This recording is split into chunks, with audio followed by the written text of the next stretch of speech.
What is Alchemy? An Introduction to the Great Art. A bcrecordings.net copyrighted presentation by Stephen Heller. Tonight, our purpose is to give you as much as possible a general introductory overview of the field of alchemy, so that we will have at least a basic idea, and no doubt many of you have that already, of what alchemy is all about. Because I don't need to tell probably some of you that there are few disciplines, there are few endeavors which bear more peculiar interpretations and misinterpretations than alchemy. If you look through various bookshelves, especially in such halls of contemporary infinite wisdom like the Bodhi Tree bookshop or places like that, and you look at all the peculiar things that are there under the name of alchemy, I think it will be a revelation to you, but perhaps a revelation of sadness and confusion. And of course the reason for that is that just because of its mysterious and controversial nature, alchemy has been the subject of all kinds of projections of various kinds, and the real substance is often very much in a state of abeyance when you look at many of these references and much of this literature. Now, the best way, I think, in which we can initially approach this subject is by way of a little metaphor which a man who was not particularly concerned with alchemy as far as I know, although in a spiritual, in a mythological sense he was rather close to it, the late author and Oxford professor J.R.R. Tolkien, who in a famous essay, his essay on fairy stories, which is, outside of his mythological corpus, but a little academic work, in his essay on fairy stories, stated, I think, a very interesting image. And this image declares that there are two realities. Maybe some of us would say there are more than two, but two will have to suffice as far as Tolkien is concerned right now. And he said that there is and he didn't even call them realities as much as creations. And he said there is a primary creation, which is the creation or reality within which we find ourselves just as soon as we come into this world. And it's already made kind of a reality.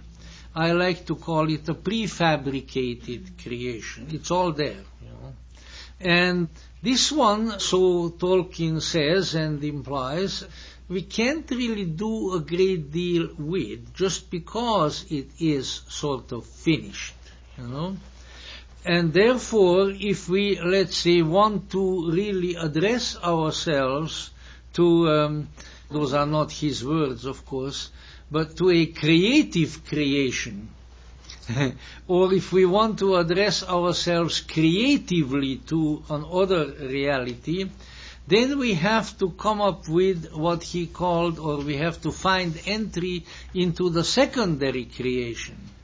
And he said, perhaps to the disappointment of some of you, that secondary creation is the creation of the imagination. Now, in this respect, I think that Professor Tolkien was very much on the same wavelength as the vernacular might have it, as the alchemists, as the magicians, as the esotericists of old, and certainly some of the great alchemists.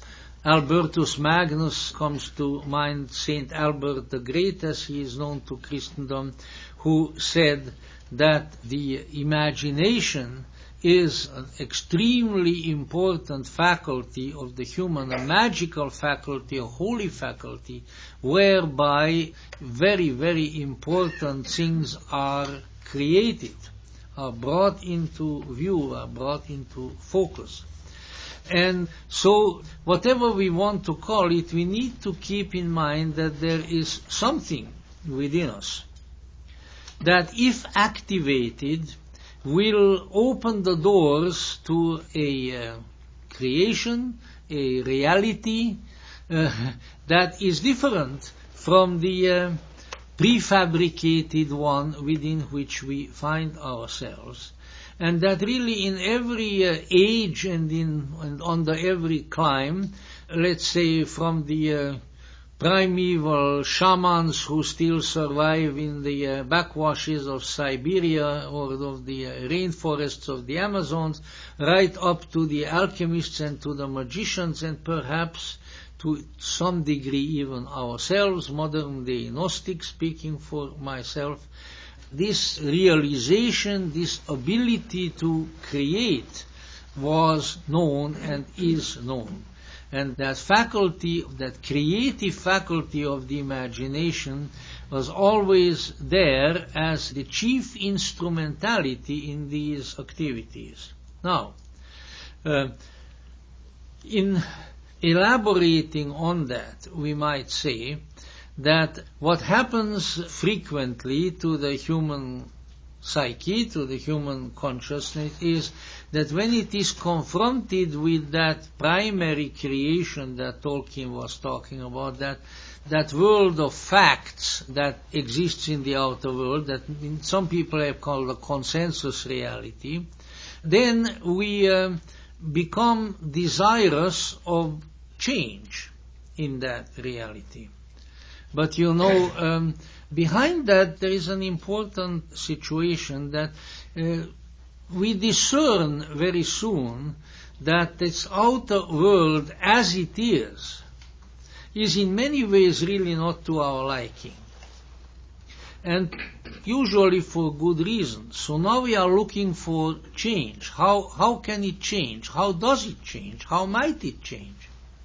And the Greeks said pantarei, everything moves, which is another way of putting everything changes. So we see that there are certain kinds of change that are going on without our intervention. And for instance, probably the earliest way in which in history people have envisioned that change is that there is a cyclic, repetitive change.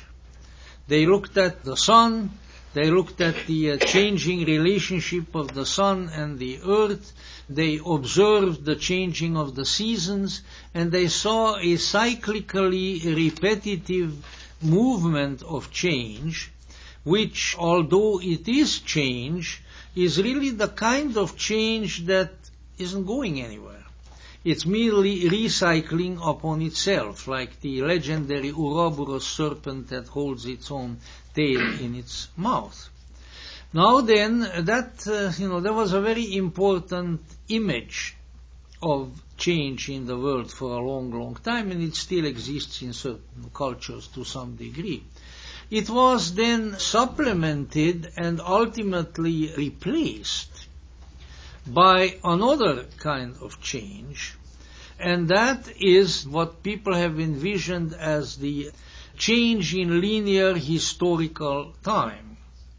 And that is to a large extent what we are involved in still in our culture. We see time not as circling back upon itself as much as proceeding in a straight line. And when we have that view, then we also envision that no day, no year, no moment along that line is the same as another. So there is a uniqueness to every event. Yet there is still one great problem with this notion, and that problem is that while we can envision that kind of change to go on, we don't have the slightest idea where it is going. That is why we have apocalypticism, envisioning of the end not only of ourselves, which would be a reasonable assumption, considering that all living things die, but of the world, quote, and of time itself. As if a big guillotine is to descend, and they will cut that time track, and that's it. And in practically every historical period and every culture, people had a tendency to move in an apocalyptic direction.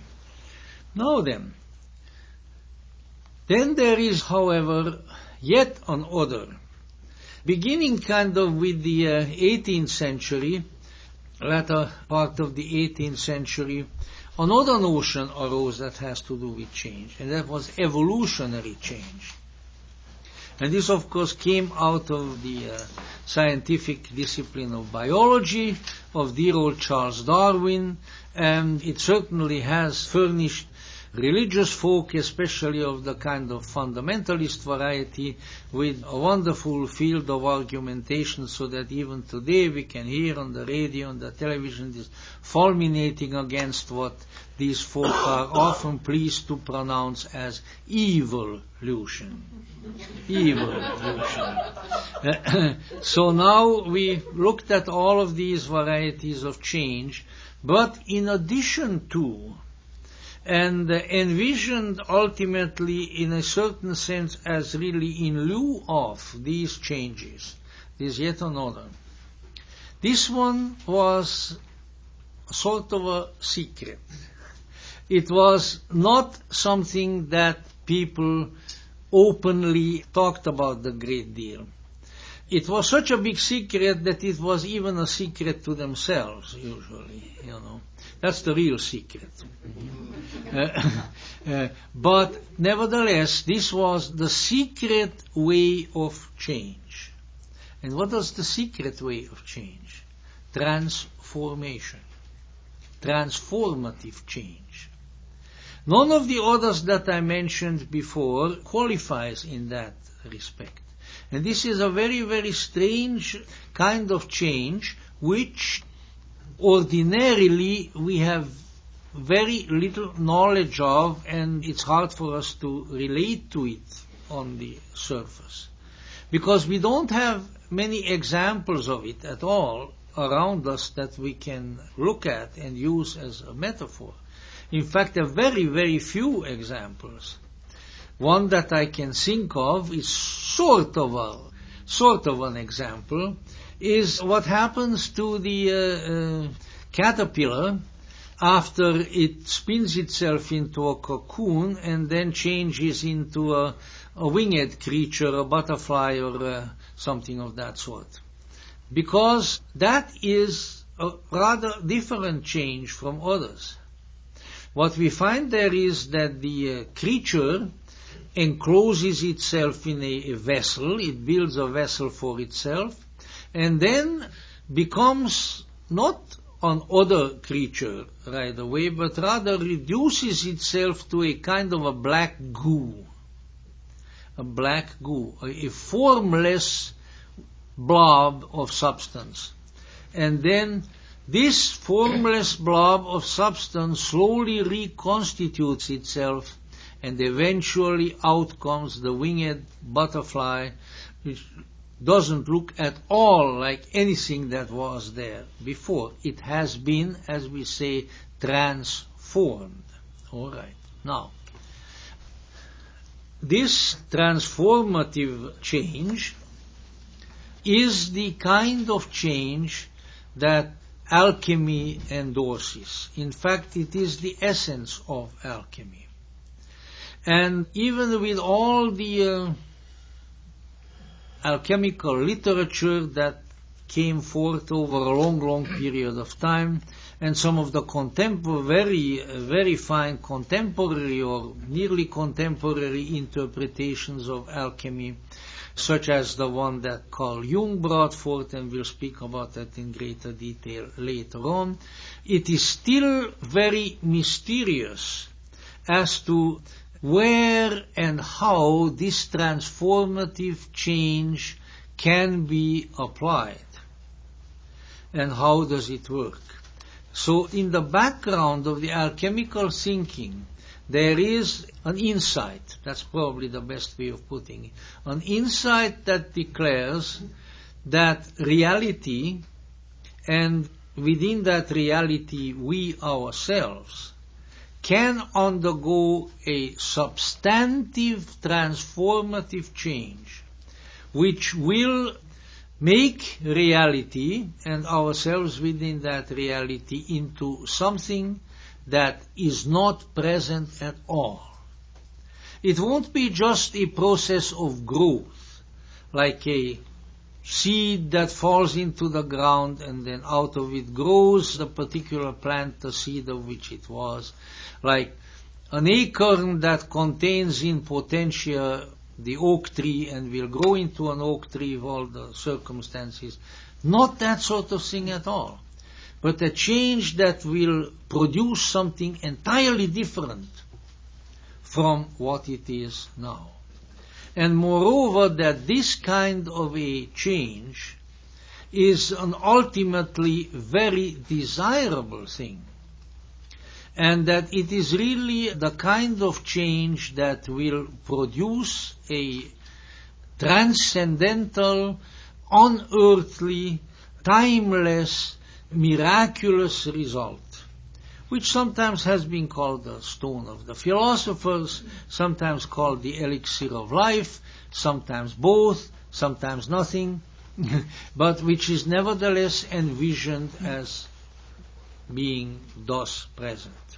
We will see in greater detail when we speak, for instance, of Zosimos, as to how this imaginal process of transformation relates to, for instance, the Gnostic world image, because it is rather easy to see that if the desired end of life, as envisioned by the Gnostic, by the Hermeticist, let's say by the Neoplatonist, or for heaven's sake, for any real sorrow-going mystic anywhere, any time, is to come to pass, then certainly the human at the psycho-spiritual level has to change radically into something that it is not now.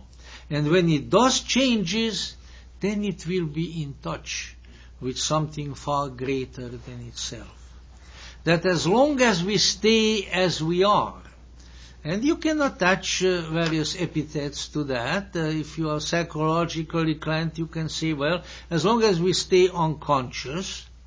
If you have a little more down-to-earth terminology, and you say, as long as we stay the same stupid clods that we are, and there are yet other expressions that you can use, we are not going to know. We are not going to know that which is truly worth knowing. And that which is truly worth knowing is, first of all, the deepest essence within ourselves, and secondly, a greater, that Tolkienian imaginal reality of which our deepest self is a part even now, and from whence assuredly it emerged into the twilight zone of the external world where we are now. So this is, let's say, in that sense, in terms of a greater teleological, as the technical term has it, which just means ultimate, I love to throw these things around because, after all, at one time I learned Greek, and these words are the only things that I still remember, So, but let's say this relates to the ultimate teleological destiny of the human, which, of course, by way of a kind of eternal loop, is connected to the remote transcendental origins of the human. And if we want to really get in touch with these, then there has to be a transformative change within us. Now, jumping a little bit now to the more objective level, nobody really knows where and how alchemy started. Nobody really knows. The Arabs wrote some beautiful treatises, including alchemical ones and all of that, and who, as you know, soon after the passing of their prophet, spread out in conquering fashion all over the Middle East, and then eventually into Spain and so forth. The Arabs were of the view that alchemy started in Egypt, for which reason they called it Al-Chem, which is sort of the Egyptian thing. Chem being that ancient name of Egypt, which in the old Egyptian language, out of which Coptic developed and so forth, means black, the black land, the black country, primarily because of the black mud that floods the fertile part of Egypt, and did at that time, as the result of the inundations of the river Nile. It was called the black country, Chem. And Al is the prefix, so the Egyptian thing, the Egyptian science. But at the same time, we also notice, and certainly the researchers have noticed, that allowing for certain differences, the differences really being more along the line of language and linguistic symbolism, we find alchemy in places that are very far from Egypt. They're not very likely to have gone to there from Egypt, such as in China, where there is an alchemical tradition which has, let's say, also essential and substantial transformation as its objective, but which, instead of using the symbolism of physical and chemical substances like salt, sulfur, mercury, and antimony, and all those sorts of things that we have in Western alchemy, it uses the symbolism of the human body. But it aims at the same thing. You want a real sort of thumbnail, good exposition of it, then look up the book The Secret of the Golden Flower by Richard Wilhelm and Carl Jung, and you will find it there. It will give you a real good idea what Chinese alchemy is all about. Then you come to India, and you also have alchemy. The Indian alchemy a little more concerned with physical substances, being a little bit more similar to the Western or perhaps originally Egyptian alchemy.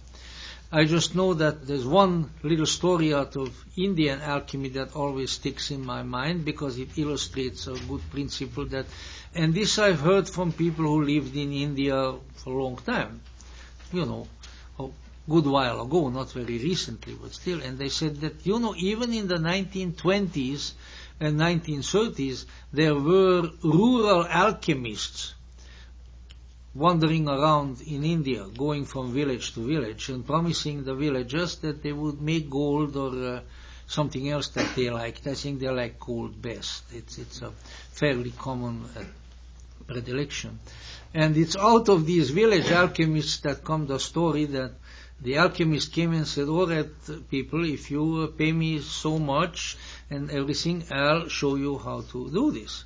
And so they came and they listened to him, and he gave them a whole procedure, all the ingredients and how to light the fire and what to do. And then he got up and said, all right, you got it all now. And he started to walk away and said, oh, I forgot something. And he came around and he says, no, it's very important that when you do this, that nobody thinks about monkeys. Nobody. And with that he went off. Now, of course, by trying not to think of monkeys, everybody thought of monkeys, and this gave a very good explanation as to why the alchemical operation never succeeded. Never succeeded at all. Well, that much about Indian alchemy.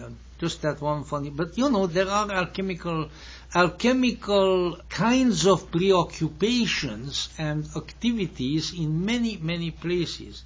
Mircea Eliade, the great religious and mythological scholar of the 20th century, probably the greatest, said that alchemy started with the blacksmiths. And now, of course, I don't think that too many of us have at the present time much of an opportunity to observe blacksmiths.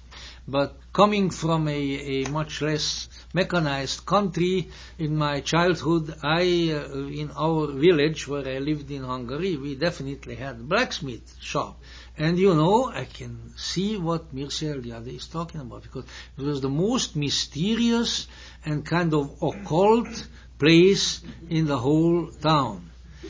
First of all, you came close to it and everything was, as you might expect, black. What should it be in a blacksmith, But sort of, sooty black little house. And when you went in, there was a sooty black man in there who was the blacksmith.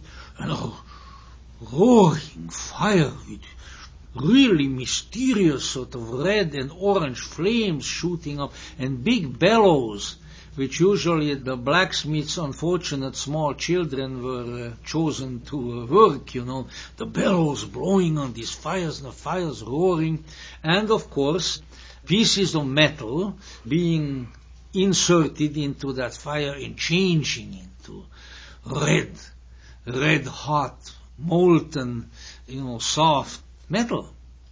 So you, as you will see in a few minutes, you're just going to see, the black phase, then the changes of the color of the metal in the fire is ultimately orange and red. Here is the red phase. Maybe the white phase has sort of gotten lost somewhere in between, but who worries about that? But then, of course, in order to re-solidify it again, to kind of bring this whole mysterious wild process back to earth, then, of course, the red-hot metal would be stuck into large containers of water. And then the water boils and throws up steam into the air, and then you have the metal. Also, when the metal can be shaped to various purposes, usually for horseshoes and things of that sort. So I can see the mystery, and the similarity. Now, in any event, now we need to kind of come down to, I don't know whether the blacksmiths had any brass tacks, but something of that sort. We have to come down to Western alchemy. But the reason I am not just engaging sort of in the storytelling art, which is a fine art and which I like a great deal, but I was trying to impress upon the image that what we are dealing with here is something that appeals to the imagination, that creates amazement, makes you truly wonder about something, change, transformation. Old piece of iron all of a sudden becomes orange and red colored and throws out sparks, and you can make something out of it, and you can cool it off again, and then it becomes useful at the earthly level. All of these things are important. Now, of course, if you are one of these people who is only interested in facts, like, I don't know, old Dragnet of many years ago, just a facts man, well, then you will not sympathize with what I'm trying to do.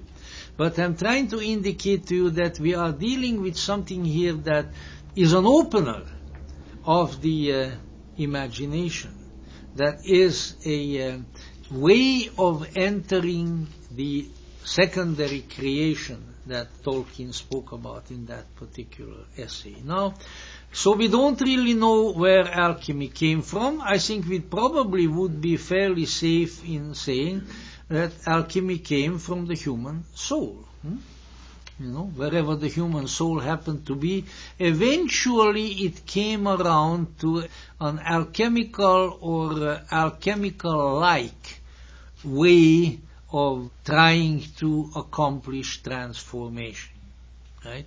Now, by the time that we encounter alchemy, which is sort of primarily in the Middle Ages, of course it was around before, but not publicized a great deal, and at the time of the Renaissance, when the Hermetic arts had such a great flowering, largely as the result of the discovery of the Hermetic books, which were translated at that time. That's Renaissance period, magic, ceremonial magic, alchemy, and much of our alchemical literature, our alchemical imagery is from that period and then from then onward.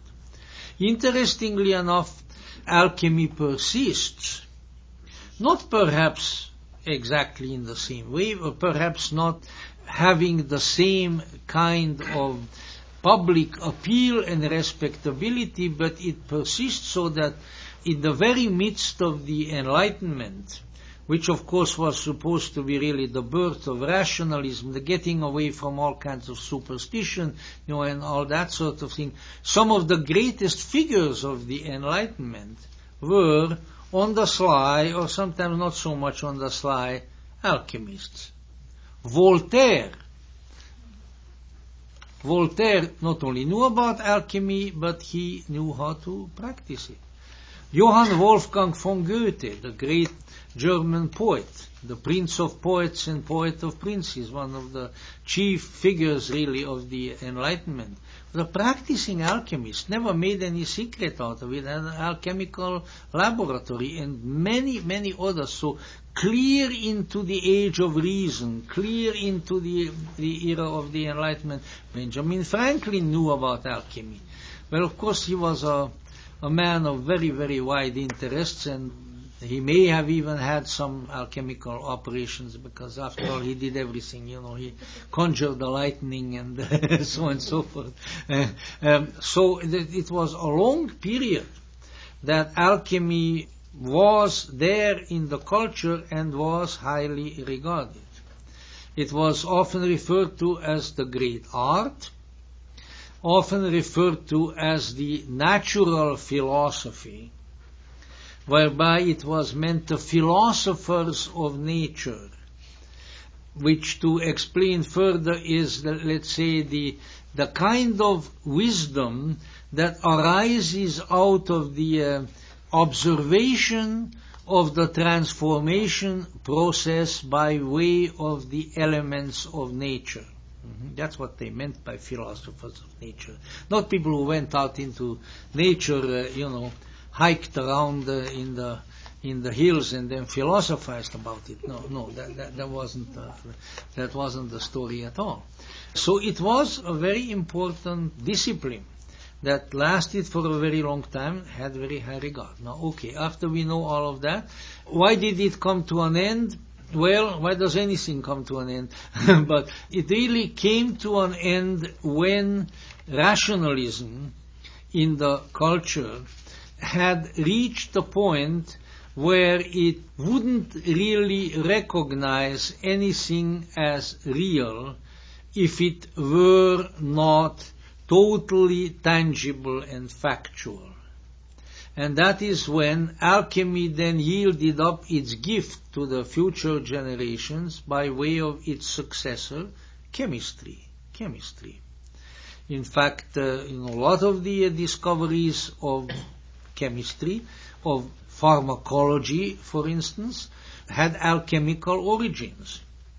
When we come to the great, really towering figure of Paracelsus later on in our discussion, we will see that Paracelsus applied the principles of alchemy to a whole lot of different disciplines, and thereby had developed an alchemical system of medicine and invented and discovered quite a few very effective forms of medication. I'm proud to say that back in my country, again, when I was a youngster, the largest pharmaceutical company was called the Paracelsus Works in Hungary. They named it after Paracelsus.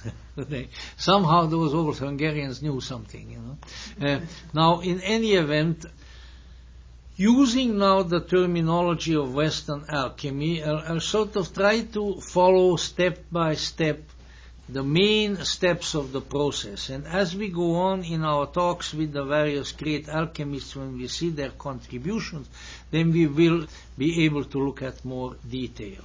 But the alchemist says, look at the world. It is like a square. That's an abstract symbol. And why is that? Because for thousands of years people believed that the physical world was made up of earth, water, fire, and air. So this tetramorph fourfold form, which can be symbolized as a square. In the symbolism of the diagram of alchemy stands as a square. Now, what is important about this square is that it is solid, it is here, it undergoes maybe some historical or cyclic changes that we mentioned before, but it remains here, but it does not transform. It does not transform. The external world does not transform. Or the physical, the heletic world does not transform. Or, you want to make it a little more personal, the earthly human, the physical human, does not transform. It sickens and dies. That's about what it does, So, what needs to be done? This solid square, and we even call, of course, that has other origins, Masonic symbolism or so forth, but we call a kind of a rigid individual who doesn't transform and doesn't change, and a square, it's a square. So there is this square. So the very first thing that has to happen, the square has got to go. Something has to be brought to bear on that physical situation that will break it up. And then the process can begin. You can apply these alchemical principles to many different things. Many different things. You can, and I'm certainly not going to go through them all. Carl Jung applied it primarily to psychology, and I think he's done a very, very good job, and in so doing he has also really rehabilitated alchemy and brought it back into public view of intelligent people where it really wasn't anymore. But in all kinds of other areas, if we want not just ordinary change, if we want extraordinary change, then the square has to be broken up. When it breaks up, well, then it does somewhat what the caterpillar does in the cocoon. It turns into a formless mass. Formless mass. This was called by the alchemists in Latin prima materia, the prime matter, because they postulated that such a formless mass was there at the beginning before the formation of the material universe. So the people have interesting ideas. Kabbalists have the idea, I don't know how much earlier, but maybe 1,000 years before the astronomers, that there were the first swirlings, the nebulae, out of which came the other celestial bodies. How did they know that? They didn't have any telescope. They didn't have any observatory up on the hill. Well, they had telescopes inside. They had powers of perception which disclosed some of these to them. And similarly, the alchemists had the idea that that is philosophically, mythologically, mystically the way things happen, that before there is form, there is a formless mass. And out of this formless mass, then eventually form develops, form congeals. But now when we want to undo form, then we have to get back to that formless mass, because that is the creative matrix. The other is a finished product, is not creative. Only the unfinished is creative. That's why some people have said in the past that the human is an unfinished being. And it is this unfinished quality within us that allows for creativity to function within us. if everything were finished and cut and dried in us, there would be no creativity. But that's a little different subject. Again, that has to do more with the psychology of creativity. So now, well, let me tell you, there is an alchemical saying that is in the old alchemical literature, and interestingly enough, this brings the human into the operation. He says, from a man and a woman, or from the, you might say, from the world, draw a square. From the square, draw a circle. From the circle, draw a triangle. And then draw a circle again. So now you got it all. There it is. We can finish. We can have coffee. No. I don't think you would like that. So the circle which follows upon the square is the prima materia. It is a kind of primitive wholeness, out of which anything can come. This is a little bit like the Chinese Taoist concept of the uncarved block. You know, they have the uncarved block, your uncarved lump of stone or whatever. If there is a lump of stone, I don't know what you would call it anyway, a lumpy stone or a big piece of wood. It's really kind of, it doesn't have any discernible form as form goes, but in it is the potential of all kinds of forms, right? When the sculptor comes to that stone, it can cut out of it a child, it can cut out a dog, it can cut out a horse, there you go, all kinds of things.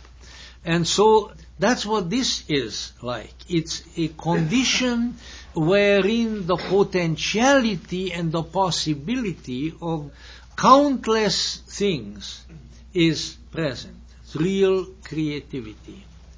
And it's also, in addition to being called the prima materia, this is also called the dark or the black phase of alchemy. Nigredo, the black phase. And why is it black? Well, because black is the most creative color.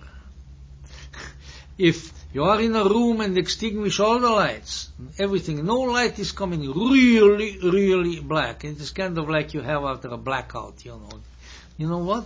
If you have any imagination at all, you can see all kinds of things in that room. All kinds of things in that room. In fact, maybe you'll see too many strange things in that room. And why is that? Because the black is neutral. But as soon as the light gets into the situation, then you see something else. I had a friend at one time, very nice German guy, in fact, and he used to tell me that his mother back home in Bavaria always moved the furniture around. And so he would come home real late at night, usually after having imbibed goodly quantities of Bavarian beer or schnapps or whatever there was available, wanted to sneak into the house and sneak to his room, so mother wouldn't see him. But of course, meanwhile, his mother had rearranged the rooms completely so that he constantly bumped into everything. So you see, this is the creative trouble in the dark. In any event, the black phase, the nigredo, the dark, is that creative situation now out of which the process then develops. So the conclusion to be drawn from this is that in order to really start a creative process, things have to be reduced to that dark creative matrix.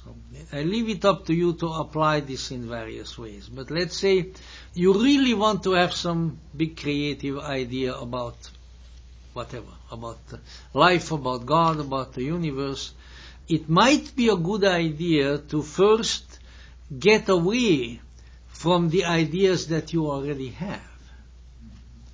It doesn't mean that the ideas that you already have are necessarily false, but by the very virtue of the fact that they are there as fairly rigid structures to which you hang on, nothing new is going to happen. Nothing new is going to happen. This is, of course, a very Gnostic idea, because it says that belief is just belief. Belief is not knowing. Knowing comes when you put the belief aside. It says, okay, I'm not going to worry about this now. And then something new can enter the picture. So all of these things, but we've got to go on. Now, what is next? Out of that dark, and within that dark situation now, light begins to dawn a little bit, and two figures emerge, two potentialities, two powers. In fact, they sometimes are called the two powers. And they have all kinds of representations in alchemical symbolism, because alchemy is a symbol system. Very frequent symbol is that they are two beings, one masculine, one feminine, and they are often referred to as the king and the queen. And the king and the queen now emerge out of the dark and confront each other. And then slowly, very slowly, the process begins. Oh, I almost forgot. No, not the monkeys. Not to think about monkeys, but what really helps to make all this happen? Fire. So these things happen in a vessel, the alchemical retort, and in that retort the process takes place, changes. Underneath is a fire. This is referred to as the slow, steady flame of the alchemist. And, if you take all the rules that you find in the alchemical books, literally, you give up before you start, because they really seem so difficult, It's like the fire has to be kept exactly at the same level. Not hotter and not cooler, in a very, very completely steady fashion, and never is allowed to go out, is never allowed to die down, is never allowed to do this, it's never allowed to do that. And once again, you begin to sort of wonder whether all of this is really not far more symbolic than we think. But of course the physical is there. But the physical, at least so I feel, is primarily a symbol. Now, let me just sort of indicate what do you think is the steady flame, that steady, unchanging flame? Well, I would say certainly for one thing, it's the ongoing, relentless determination of the alchemist himself. That he is not going to give up, that he is not going to get 1 minute terribly excited and then down in the dumps, that he is not going to allow his consciousness to fluctuate, that he will be there alert and ready and working with these things all until the process is completed. How many of us can do that? But I think we should, because there is, there is alchemy going on inside of us right now, and if we are not steady about it, you know what? Nothing's going to happen. Nothing's going to happen. We're going to die the same untransformed dumbbells that we have been throughout a good deal of our lives. That's about it. Which is probably as good a reason for reincarnation as any. But if you go out smart out of this world, I would say the reason to reincarnate may significantly diminish. Now then, and now these two figures, which have a mineralogical or chemical name, salt and sulfur. Salt is the feminine, sulfur is the masculine. Why that is so, well, I can't exactly tell you, but there are symbolic connections. Sulfur is yellow. Yellow is the color of the sun. So the alchemist said sulfur is a kind of primitive, stinking proto-gold, fool's gold. Sulfur doesn't smell very good, if that has bypassed you. And then the salt, which retains water, it contains, it swells up, and things like that, which will happen if you don't keep your salt free of water in your kitchen and things like that. That one is feminine, because the salt can become pregnant, becomes pregnant with water. and various things. So they are the salt and the sulfur. They are the king and the queen. And there are other symbolic figures that can be introduced also.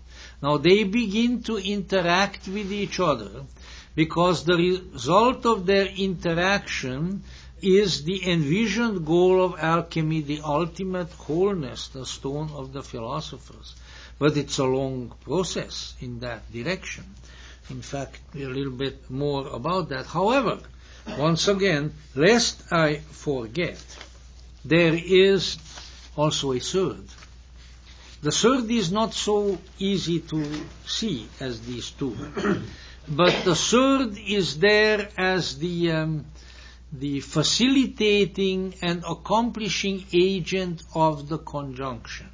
So the alchemist says just the sulfur and the salt, left to their own devices, are never going to produce the ultimate alchemy. They'll just interact, they'll just fight, they'll just dance, they'll just argue like so many married couples, But it isn't going anywhere, just like so many marriages. But, I got to get off that kick. But a third has to come in, and that third is Mercury. Now, once again, Mercury is the spirit of Mercury, is once again the chemical substance of Mercury, the same one that maybe they still do, I don't know, that they used to put in thermometers and everything else. And it's a very mysterious thing. I think that I was probably a reincarnated alchemist, because as a little kid I used to take the thermometers in the house and break them and then play with the mercury, and was that ever a lot of fun. Of course it's poisonous, but I didn't eat it. I had a good Hungarian kid has better things to eat, maybe if you put a lot of paprika on the mercury, I don't know, but anyway, you see, and one of the things that you see about it right away when you play with that mercury is that it looks like a perfect combination of a liquid and a solid. It runs, but then it divides into little solid globules which recombine again. It's a real magical substance. And so it is, let's say, the symbolic representative of what the alchemists call the medium of the conjunction. This is what causes the conjunction to happen. Now, it's named Mercury for a number, there's a lot of astrological symbolism goes into alchemy also. Why? Because astrology was a terribly important thing at that time, Everybody knew about the planets. Everybody knew about the signs of the zodiac. You didn't have to look them up in the Los Angeles Times, in the astrological column, because it was a very, very common way to understand the heavens and understand the influence and the relationship of the heavens to humans. Very, very common. But Mercury, the planet Mercury, of course, is named after the god, the Roman god Mercurius, who in turn is the Roman form of Hermes, who in turn is related to the Egyptian Thoth. I will stop at that point. But all of these deific figures have one thing in common, is that they have the capacity to bring together, to unite.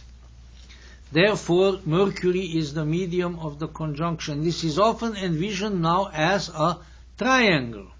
So the two now becomes a triangle. There is the salt and sulfur, or if you want to call them the queen and the king, and then above them, as an upward pointing triangle, like a fire triangle, there is Mercurius, the Mercury.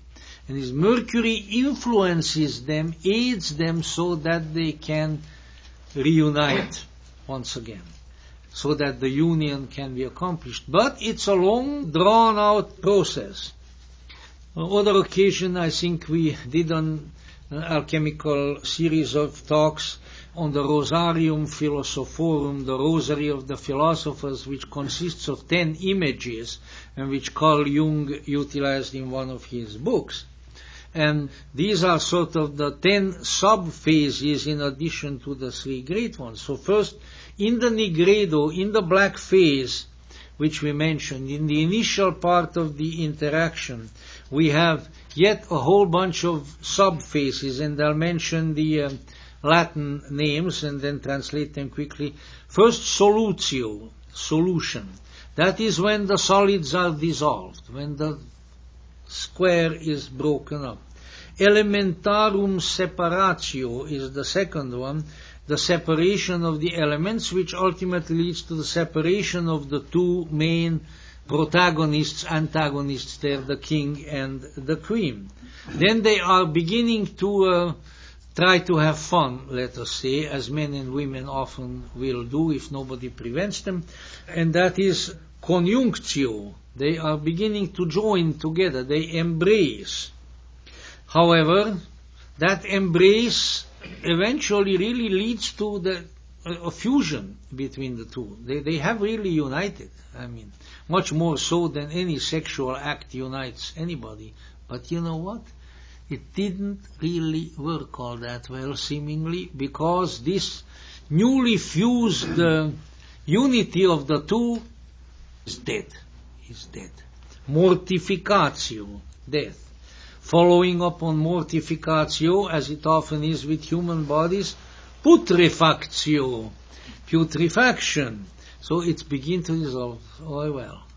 Now the good alchemist, of course, knows that these are phases of the process, and that the process has to go through these. There is no need to get excited. There is no need to get depressed. There is definitely no need to abandon the project, but keep on with the fire, and it will work. And so now, at this point of the putrefaction and coagulation, these are all the ones that are now mentioned, are all phases of the nigredo. They are all within the first grade division. But now things begin to change. Something ascends from the dying and putrefying body. Something ascends, the ascent of the soul. This is referred to as sublimatio, becoming more sublime. The soul rises up. And with that we have entered now what is called the white phase, or albedo, which really means that the darkness in the retort is now receding, more and more light is coming in, and the black is changing into sort of gray and white. So the light is coming. And upon this rising, there follows a washing, ablutio, of the seeming dead corpse. After that washing has occurred, boom, life, soul comes back into it, animatio. And with that, then the white phase is completed. And what happens after that? Now, the last step is ready to be taken. After the black phase, after the white phase, now a big light, sort of like the orange and red light of the molten metal in the blacksmith shop, the red phase. Sometimes in some very early alchemical treatises there is a yellow phase, citrinitas as well, which is between the white and the red, but it's really a sort of early phase of the red. And in that red phase, in sort of the red heat of the alchemical union, the true and abiding union of the two opposites occurs now, and the result of that is a miracle. The philosopher's stone, the elixir of life, the alchemical process thus has come to its conclusion. So those are the phases, those are the process. Black phase, white phase, red phase. And usually the three are the ones that are mentioned. Now, you're probably beginning to wonder by now as to, well, okay, so when in the heck did they start producing their gold? Because this is what is in everybody's mind, that alchemy is about the making of gold.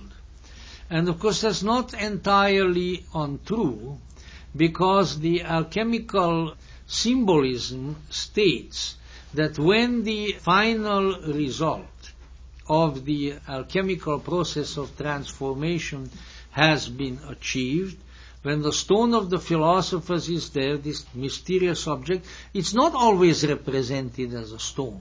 In the rosary of the philosophers, it is represented as an androgynous, miraculous being, the great empress, as she is called, because the empress is higher than the king and the queen in the medieval order. So there are various symbols for it. But, well, let's say the object of the activity, when that comes to pass, this is such a miraculous result that with it and with its presence anything is possible. Okay? And if anything is possible, well, then base metals like lead and things like that can be changed into gold. And that's part of the alchemical story. So the alchemists, who were, for the most part, pretty smart people, and who had a somewhat similar attitude to, let's say, modern academics in our universities, they would go up to a king or a queen or a prince or a duke or a bishop or a pope, and they would say, if you subsidize us, see, if you build an alchemical laboratory for us, and the retort and everything, or you finance all of that, and you'll keep us in money until we can really do this, and we can't promise you how soon that will be.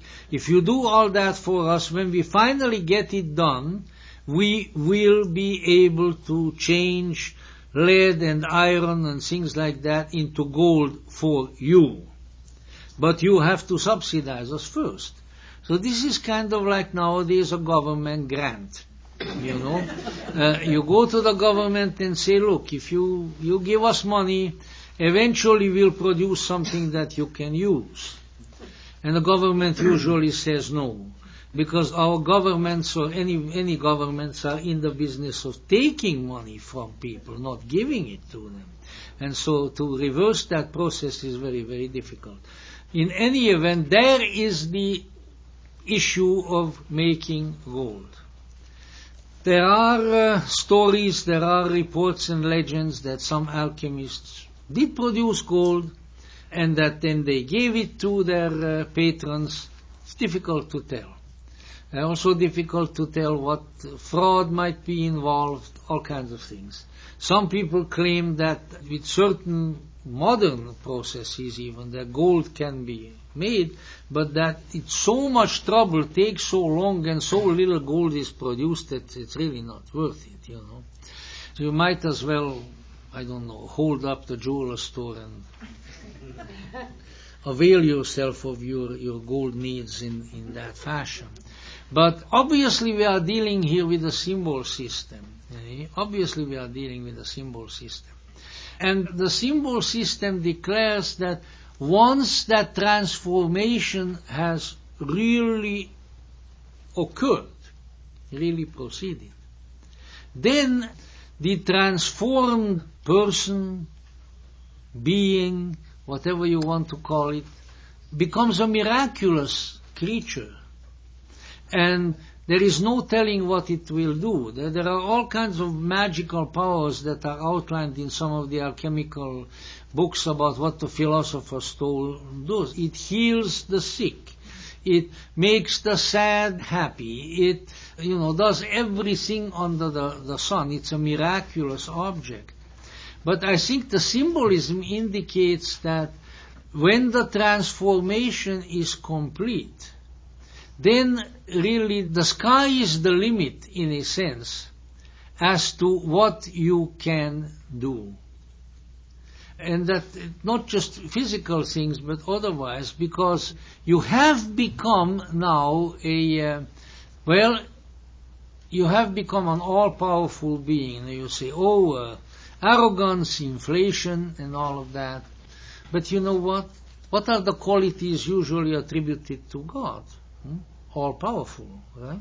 Omnipotent. Deus Pater Omnipotens in Latin, right? Now, if you have become divine, if you have become one with the universal deity, then that means that you also are all-powerful now. Not as an ego, not as that's a total misapplication of the situation. Oh yeah, if I pray right, I decree right, things like that, then I'll be able to heal, I'll be able to make a lot of money out of that. Maybe you will, maybe you won't, but this is certainly not about that. But it means that if you have really transformed, then perhaps experiences, situations, ideas that previously have been very common, very dull, very uninteresting.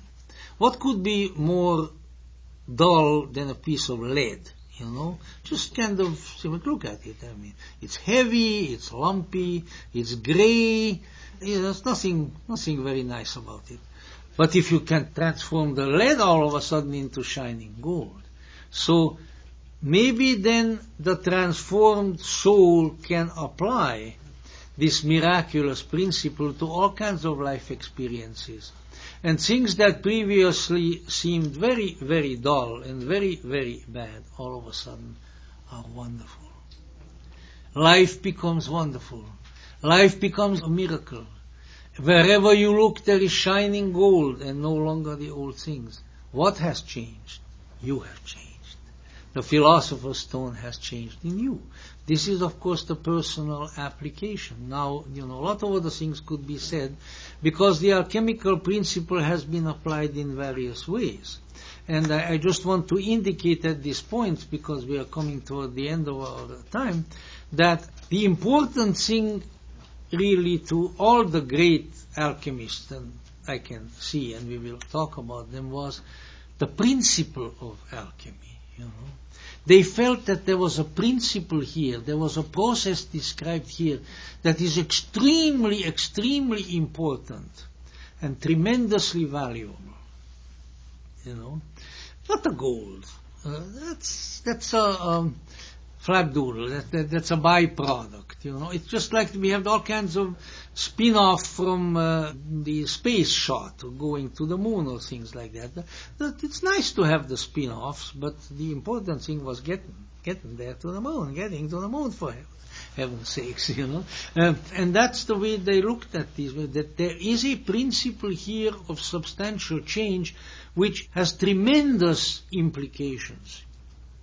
So with all my great respect for Carl Jung and for instance, the psychological application of the alchemical principle, which I think is very, very fine and very, very important, we need to keep in mind that the old alchemists saw, in addition to the transformation of the individual alchemist himself, which they saw.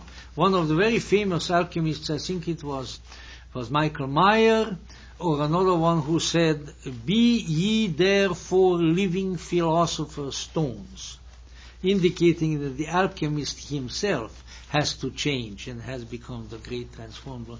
But there are other aspects of it. For instance, the word is never mentioned, but it's, I think, very, very plain, for instance, to someone who reads the Manichaean scriptures, beautiful poetic things, the writings of the great Gnostic faith of the prophet Mani in Persia, that Mani looked upon the entire world, the entire earth upon which we live, as a substance which should be subjected to an alchemical process. And that the Manichaean perfecti, the Manichaean wise men, the ones in the white robes, would, by way of their meditations and by way of their prayers and their rituals, extract the light from the world. Bring it out, the sparks of light that are lost there. It's very much like a Kabbalistic concept, of course, of the sparks that are held by the clifford. And bring these out by way of an alchemical process, and then they could go on the ships of light above. So that really this world is an alchemical retort. That's how I look upon a lot of Mani's teachings, for instance. And the wise, the knowers, have to be the alchemists who work with this retort, bring the light out of it. We will see later on St. Thomas Aquinas, really very different kind of a man then the prophet Mani, in his Aurora Consurgence, is bringing out the captured wisdom, Sophia, who is captured by the earth in matter, and that the work of the alchemist is to liberate this mysterious, glorious being from the shackles of material confinement, so that she could rise to the heavens once again.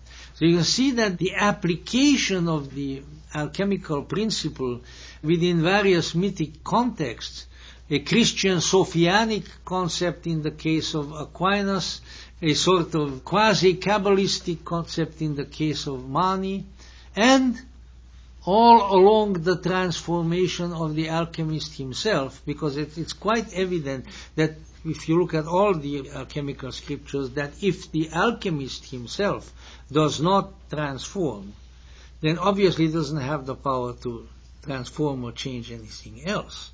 So that's a very, very important issue.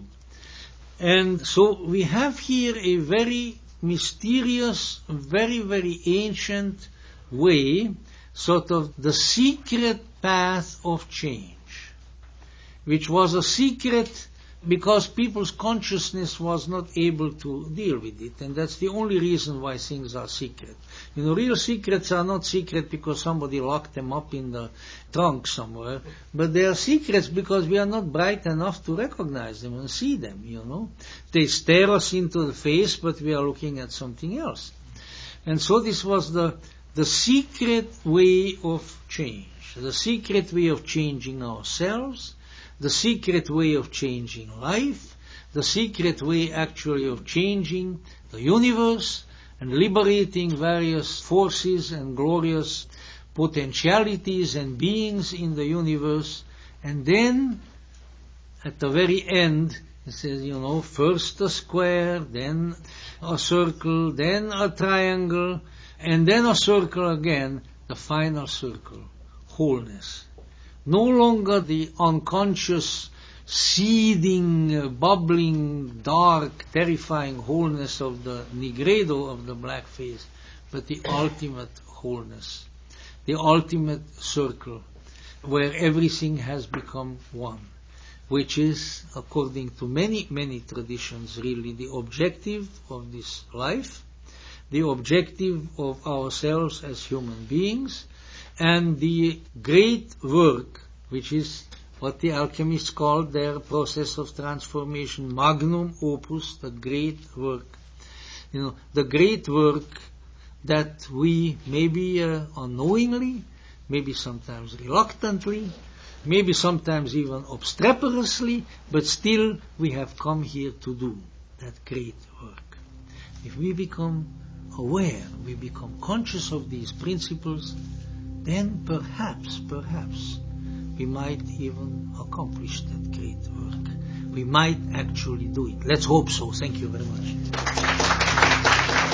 Copyright MMB-III by BC Recordings. Catalog number 301500. For more information about available lecture titles and for many other resources, visit gnosis.org. That's gnosis.org.